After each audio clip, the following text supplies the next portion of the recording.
Je tiens absolument à souhaiter bonne fête aux femmes du cinéma, de la télévision et des nouveaux médias.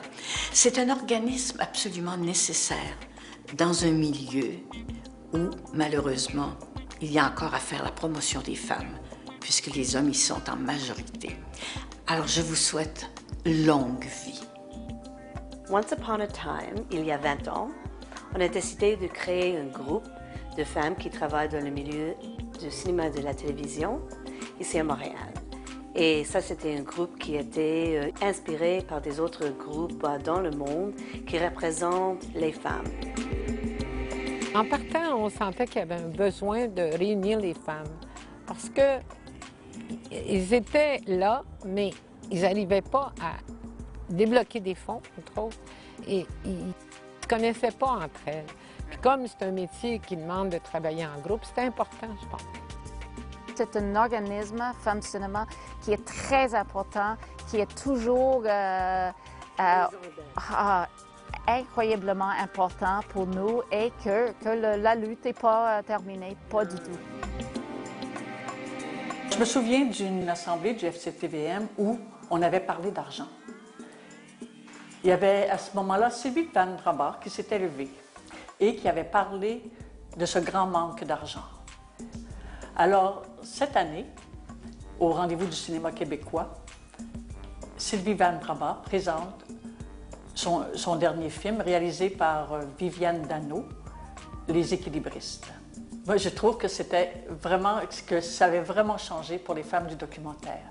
Cependant, on réalise qu'en 2011, pour les femmes de la fiction, il n'y a absolument rien de changé. On donne de l'argent aux jeunes réalisatrices, mais pour les réalisatrices d'expérience, il n'y a vraiment pas de changement. À l'époque, c'était des femmes merveilleuses, des artistes. C'est ce qui les rendait aussi très performantes. Sauf que le côté administratif, c'était moins intéressant peut-être, puis je les comprends, parce que c'est toujours le côté qu'on fait en arrière-scène. Et c'était ma façon à moi d'aider et de contribuer, de régulariser les livres, si je peux m'exprimer ainsi, et de m'assurer qu'on avait une structure administrative, légale, m'assurer que la base était là pour nous amener là où on voulait aller. J'ai eu la chance d'être sur le conseil d'administration de 2003-2006. Dans le cadre de mes fonctions, j'ai cherché à développer des nouvelles sources de revenus pour le conseil qui, à l'époque, était en période plus difficile financièrement. Et j'ai proposé l'idée qu'on développe des formations. Je donnais des conférences sur ce qui était ma spécialité à l'époque et ça permettait aux gens, ça me permettait de me faire connaître. Et en même temps, bon, les gens qui avaient besoin des fois d'une référence ou quelque chose pouvaient m'appeler. Et c'est à ce niveau-là que c'est utile. Ça compte énormément. Quand on commence, quand on débute, on se cherche et on a besoin d'encouragement et de compréhension. Donc, je reste reconnaissante à ces femmes de m'avoir fait confiance.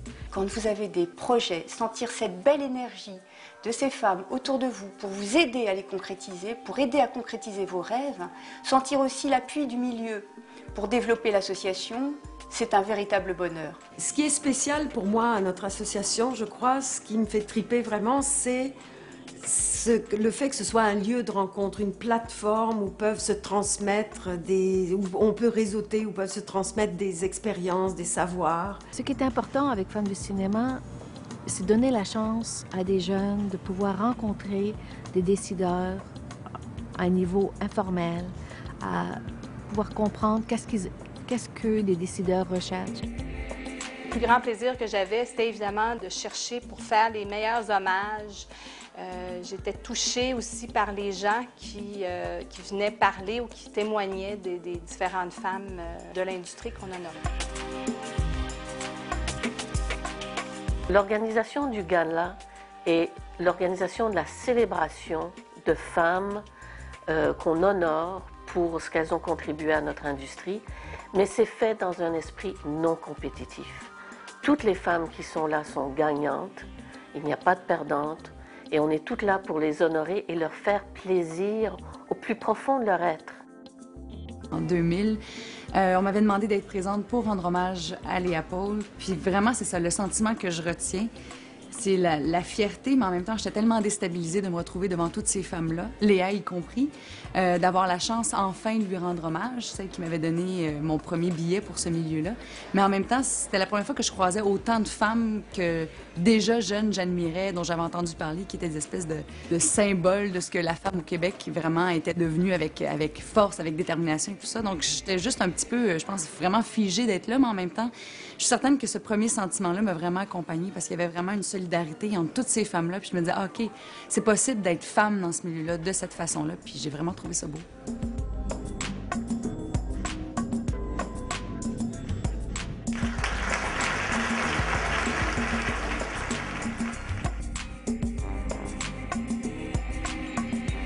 En 2005, Femmes du cinéma m'a offert le défi de lui représenter à la table de WIFTI, Women in Film and Television International. Tout un honneur.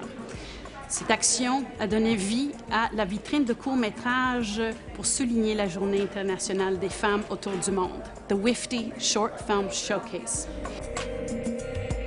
Déjà 20 ans, mesdames. Quel succès!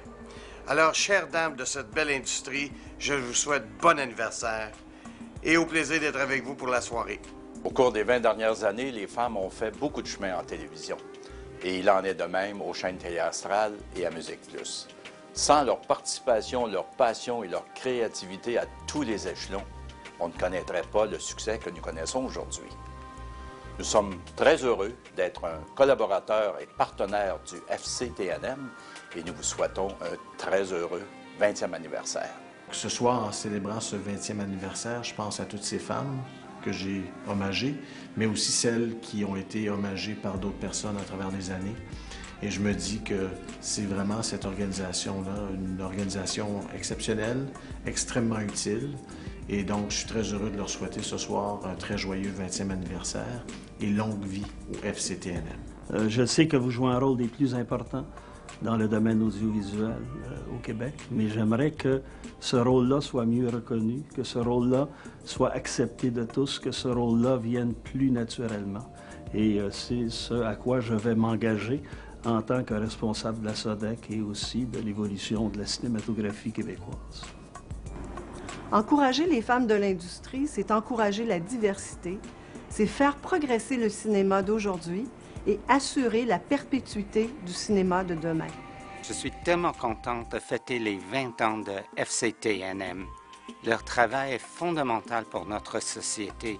On a besoin d'entendre les voix et les points de vue des femmes dans tous les secteurs de nos médias.